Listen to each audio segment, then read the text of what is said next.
This is the Lone Crater YouTube. We hope this video helps. You'll start by opening Chrome DevTools and switching to the console panel so you can interact with JavaScript immediately. Once done, choose a dock position that gives you room to see page output and console messages together. Make sure to enable Preserve Log when you want network or navigation messages retained across reloads.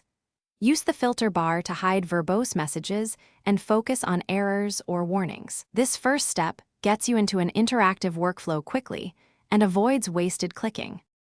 Now you'll run and inspect code directly in the console, type expressions, or paste a function and press Enter to execute.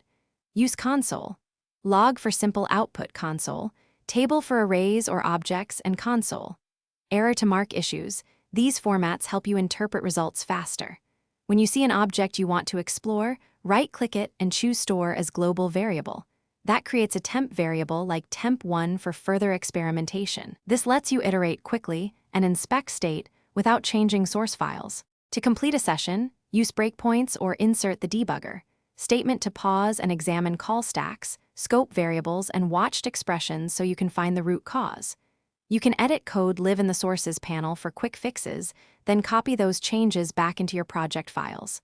Once done, reload to confirm behavior. If console output is missing, make sure filters aren't hiding messages, enable verbose logging, or hard refresh to clear cache.